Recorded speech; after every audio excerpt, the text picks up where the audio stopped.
ऐसा लोग गीत गाते रहते हैं।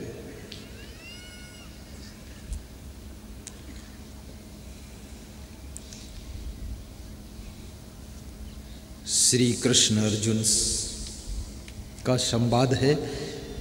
अर्जुन कह रहे हैं, हे भगवान, इस मन की क्या दशा है।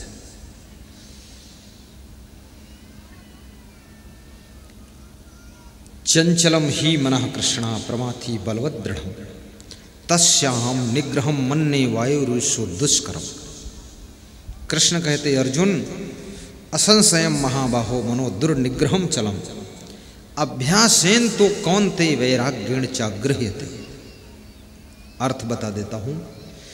अर्जुन कह रहे हैं, कृष्ण, ये मन बहुत चंचल है, ऐसा चंचल है, ऐसा बलवान है कि वायु जैसा चंचल, जैसे वायु को बस में करना कठिन है, ऐसे मन को बस में करना कठिन है। तो कृष्ण कहते, अर्जुन, निसंदेह ये मन चंचल है, मन बहुत चंचल है, लेकिन हे कुंती पुत्र अर्जुन, इस मन को अभ्यास और वैराग्य से बस में किया जा सकता है। और बस में किया हुआ मन जैसे बस में किया हुआ हाथी लोगों को पीठ पर बिठाकर मंजिल पर पहुंचा देता है, ऐसे जो मन बस में आ गया तो ये मोक्ष की मंजिल पर पहुंचाता है, इस आत्मा का कल्याण करता है।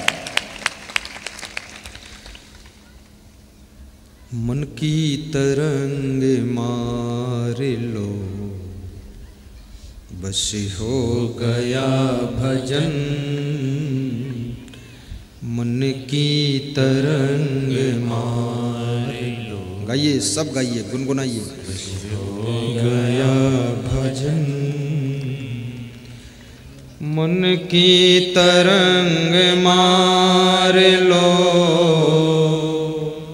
मन की तरंग मार लो, बस हो गया भजन। आदत जरा सुधार लो, बस हो गया भजन। आदत जरा सुधार लो, ओह, बस हो गया भजन। आए हो तुम कहाँ से और जाओगे कहाँ। आए हो तुम कहाँ से और जाओगे कहाँ। इतना तो दिल विचार लो, ओह, इतना तो दिल विचार लो। जोर से, बस हो गया भजन। इतना तो दिल विचार लो, बस हो गया भजन। मन की तरंग मार लो, भाव से गाओ, सब गाओ। आदत जरा सुधार लो, आदत जरा सुधार लो, बस हो गया भजन। आदत जरा सुधार लो, बस हो गया भजन। मन की तरंग मार लो, बस हो गया भजन। मन की तरंग मार लो, वाह, बस हो गया भजन। मन शायर मन सा लहर, बूढ़े बहुत अचेत। कहे कबीर ते बाची हैं, जिनके हृदय विवेक। मन समुद्र है और मन की तरंगें यानी मन की इच्छाएं, मन की चाहना, मन की वासना, ये मन रूपी समुद्र की लहरें हैं। इस मन रूपी समुद्र में और मन की वासना रूपी लहरों में पूरा संसार डूब गया है। कबीर कहते वही बचे हैं जिनके हृदय में विवेक है, वही डूबने से बचे हैं, अन्यथा सब डूबते चले जा रहे हैं। मन शायर मन सालहर बूढ़े बहुत अचेत, कहे कबीर ते बाची हैं जिनके हृदय विवेक। और विवेक कहाँ से होगा? विवेक बाजार में नहीं मिलता, दुकान पर नहीं मिलता, उधार में नहीं मिलता, पैसे से नहीं मिलता, जबरदस्ती नहीं मिलता। विवेक जब मिलता है तो कहाँ से मिलता है? विवेक केवल सत्संग से मिलता है, सत्संग संतों से मिलता है, और संत श्रद्धा से मिलते हैं, पुण्य से मिलते हैं, और पुण्य तुम्हारे हाथों से होता है। इसलिए पुण्य करो तो संत मिलेंगे, संत मिलेंगे तो सत्संग मिलेगा, और सत्संग मिलेगा तो विवेक होगा, और विवेक होगा तो बेड़ा पार होगा। बिनु सत्संग विवेक न होई, राम कृपा बिनु सुलभ न सोई। पुण्य पुंज बनु मिलहि न संता, सतसंगत संसृत कर अंता। बड़े भाग्य पाई सतसंगा, बिनहि प्रयास होहि भव भंगा। बिना ही प्रयास हो ही भव भंगा। बड़े भाग्य पाई सतसंगा। जिसका बहुत बड़ा भाग्य होता है उसे सत्संग की प्राप्ति होती है। भाग्योदयन बहु जन्म समर्जितेन, सत्संगम चालवते पुरुषो यदा वे। अज्ञान हेतु कृत मोह मदांधकारनाशम, विधाय ही तदुदयते विवेकः। विवेक उदय होता है। ये श्लोक श्रीमद् भागवत का श्लोक है।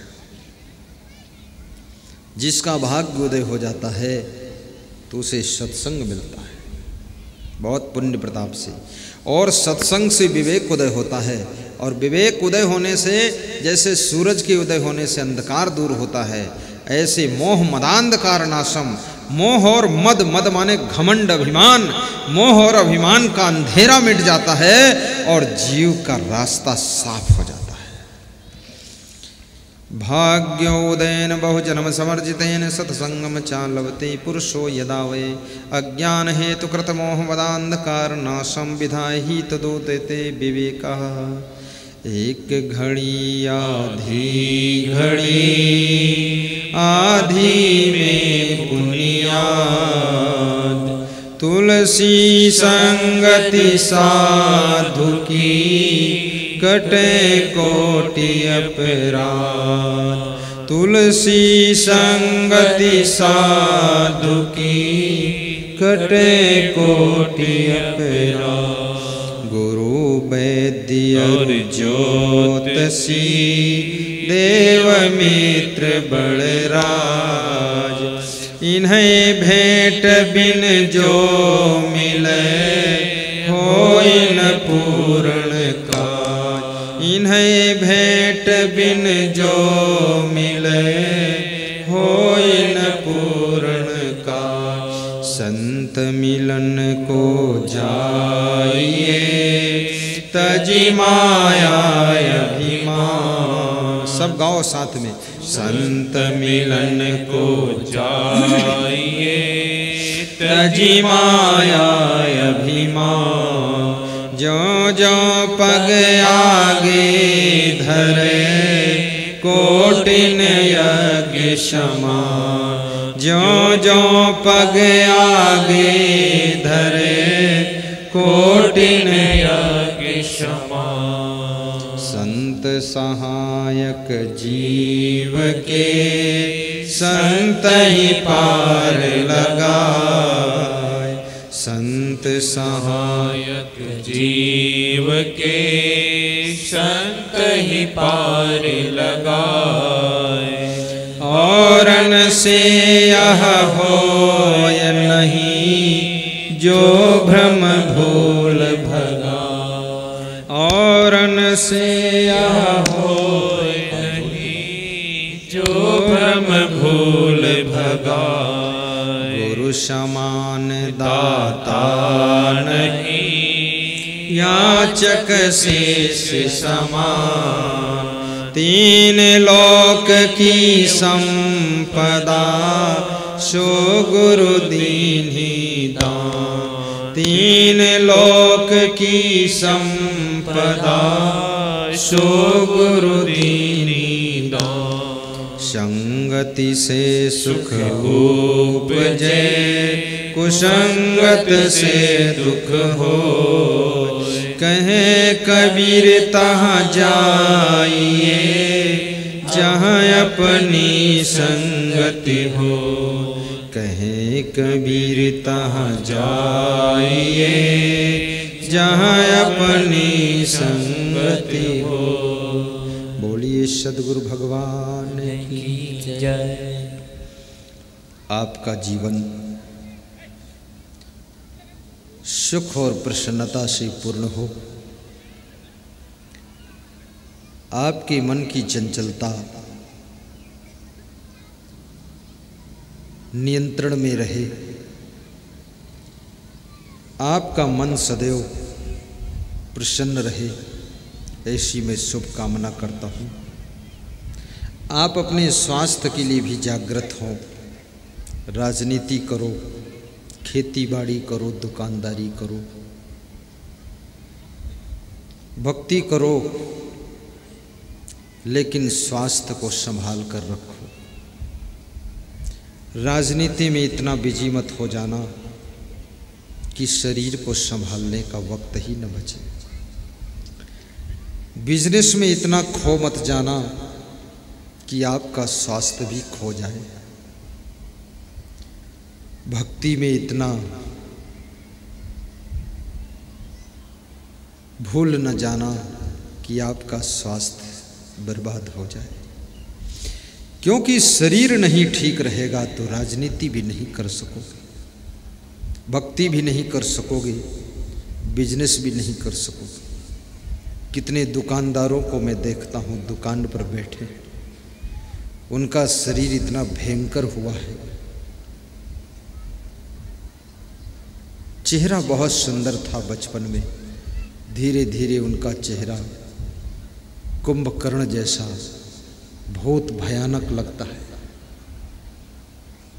क्योंकि अब ना तो व्यायाम करते हैं, ना तो पैदल चलते हैं, और ना तो सही आराम करते हैं। शरीर को सोने का वक्त भी देना और सोते समय सोचते न रहना। प्रायः लोग सोते भी हैं और सोचते भी हैं।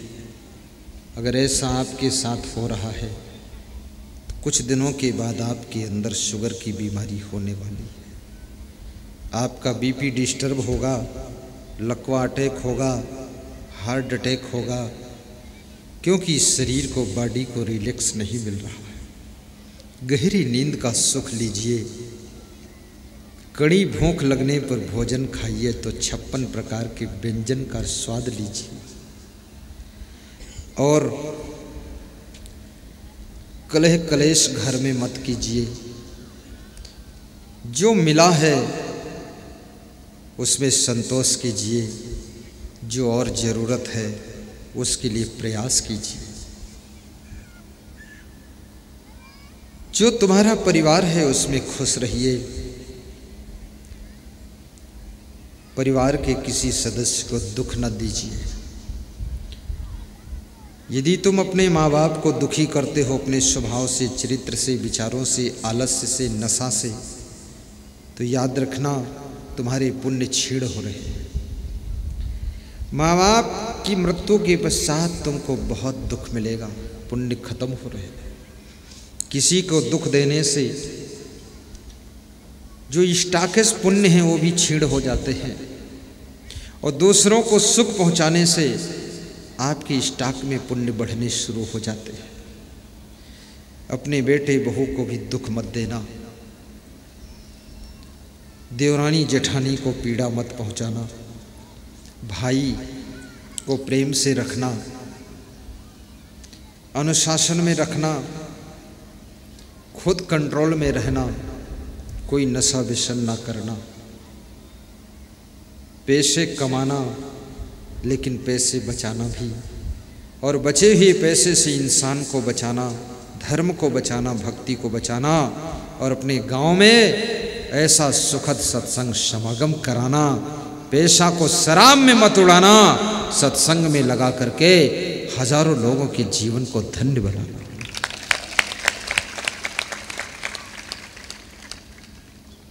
आपका जीवन मंगलमय हो। संत कबीर से प्रश्न पूछा गया,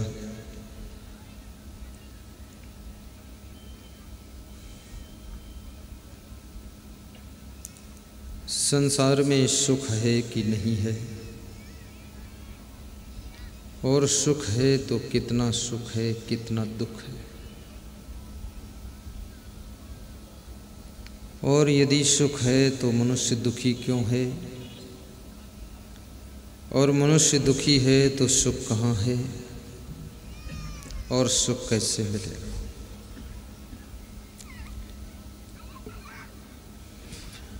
मनुष्य का मन संसार में कहाँ कहाँ भूल जाता है। दुख दूर करने का उपाय क्या है?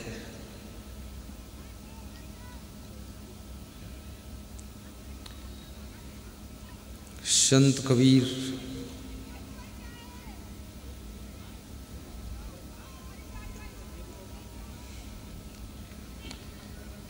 कहते हैं कि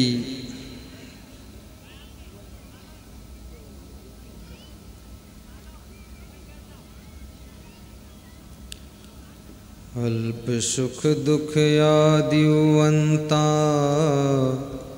मन भुलान मई घर मई मनता। सुख बिसराय मुक्ति कहाँ पावे, परिहरि साच झूठ निज धावे। अनल ज्योति डाहै अकसंगा, नैन नेह जस जरई पतंगा। करहु विचार जो सब दुख जाई, परिहरि झूठा केर सगाई। लालच लागी जन्म सिराई, जरा मरण निरायल आई। भरम क बांधाई जग, यही विधि आवे जाय। मानुष जन्म पाई के, नर काहे को जहड़ाय। अल्प सुख दुख आदिवंता, मन भुलान मई घर मई मनता।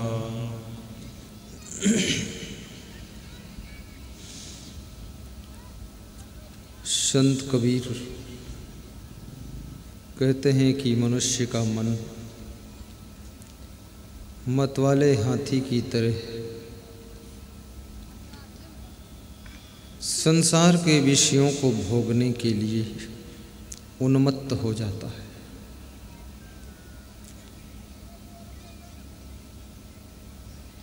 और थोड़े से सुख के लालच में जिंदगी भर बहुत दुख भोगता है।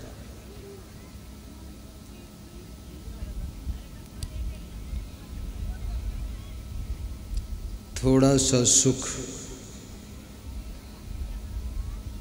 बहुत दुख दे जाता है।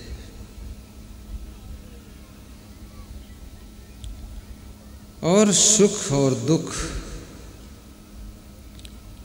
ये दोनों बड़े विचित्र हैं।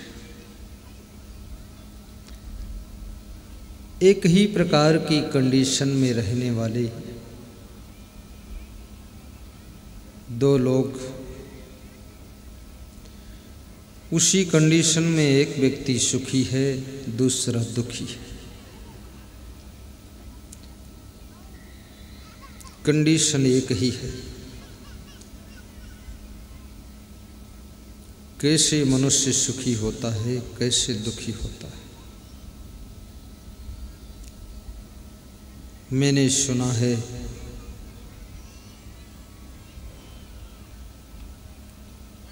बच्चों की माँ ने भोजन बनाया, दो सगे भाई भोजन खा रहे थे। भोजन खाने के बाद बड़ा बच्चा आया और अपनी माँ से बोला, माँ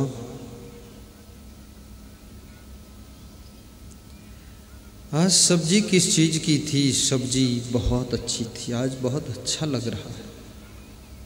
माँ ने कहा, बेटा सब्जी बैंगन की थी। तो बड़ा लड़का हंसता है और कहता है, बैंगन सब्जियों का राजा होता है। भगवान ने बैंगन के ऊपर शीश मुकुट लगा दिया है, राज मुकुट लगा हुआ है। ये बैंगन सब्जियों का राजा है। आज राजा की सब्जी खाया हूँ इसलिए अच्छा लग रहा है, बहुत आनंद आ रहा है। माँ से ऐसी बैंगन की प्रशंसा करके बड़ा लड़का चला गया। थोड़ी देर के बाद छोटा लड़का आया।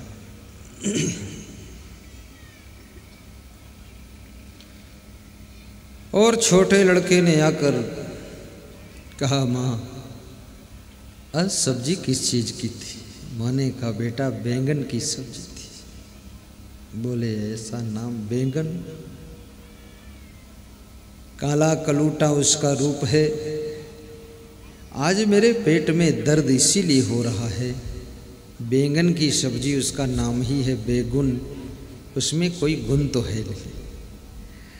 और भगवान ने उसके सिर के ऊपर एक कील ठोंक रखी है और काला रूप रंग बना दिया है।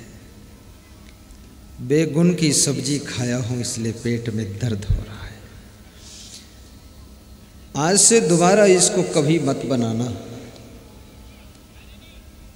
जिस बेटे को सब्जी अनुकूल है वो बैंगन को सब्जियों का राजा कह रहा है, प्रशंसा कर रहा है, खुश है। और जिसके पेट में दर्द हो गया, सब्जी वही है, वो बैंगन की निंदा कर रहा है और कहता है कि ये बेगुन है, बिना गुण की सब्जी है। याद रखना, जहाँ जहाँ तुमको अनुकूलता मिल जाती है वहाँ वहाँ तुम खुश हो जाते हो, प्रशंसा करने लग जाते हो।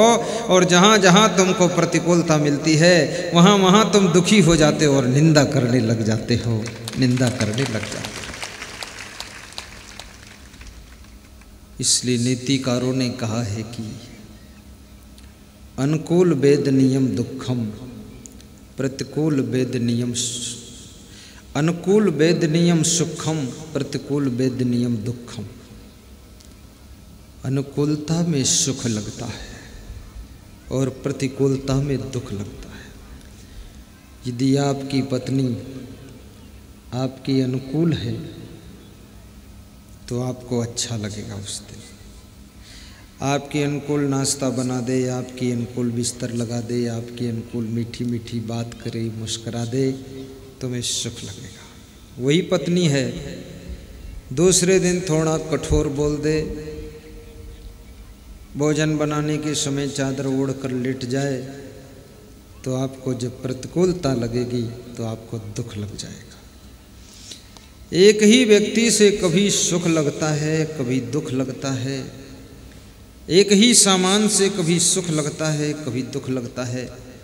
तुम सागर से भोपाल जा रहे हो, तुम्हारे पास अच्छी गाड़ी है, बड़े खुश हो, और भोपाल पहुंच गए, तुम्हें लगा हाँ गाड़ी मेरी दमदार है।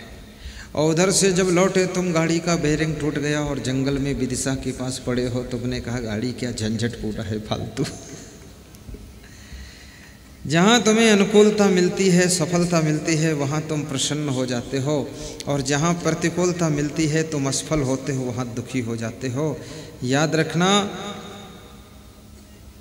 प्रतिकूलता में भी जो खुश रहता है, कांटों की राह पर चल करके भी जो प्रसन्न रहता है, जिसका मन गदगद है, बहुत बड़ी बात है।